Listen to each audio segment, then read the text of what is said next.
আমি আপনাদের কাছে প্রশ্ন করতে চাই, সর্বপ্রথম সেই মহান মুনিবের দরকারকে আমরা শুকর গুজার করছি, যে মহান মালিক তিনি আমাদেরকে আজকে বাংলাদেশ জামাত ইসলামের ব্যানারে কোনো মসজিদে কোনো জায়গায় অন্তত এই জায়গায় বসার মতো সুযোগ করে দিয়েছে।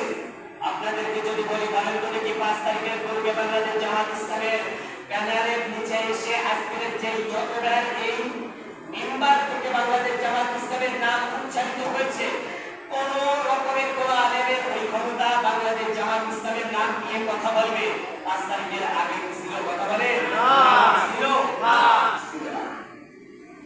সুতরাং যে রক্তের বিনিময়ে, যে জীবনগুলির বিনিময়ে, যে শহীদদের বিনিময়ে আজকে আমরা এই স্বাধীনতাটা পেয়েছি, আমরা তাদের জন্য দোয়া করছি। আল্লাহ রাব্বুল আলামিন যেন তাদেরকে প্রকৃত শহীদের মর্যাদা দান করেন। আমরা বলছি আমিন।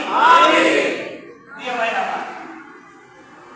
2 নম্বরের কথা হচ্ছে, এই যে গোটা বাংলাদেশে প্রত্যেকটা জায়গা থেকে আপনারা জানেন এই 15.5 বছরের মধ্যে আল্লাহু আকবারের তাকবীরের স্লোগানকে আমরা, আল্লাহ তাআলার যে তাকবীরের স্লোগানকে আমরা দিতে পারি না। কথা বলেন ঠিক কি না?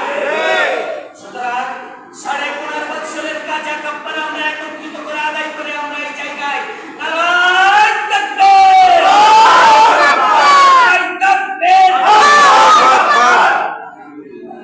কাজা কাপ্পারা আপনাকে আদায় করতে হবে।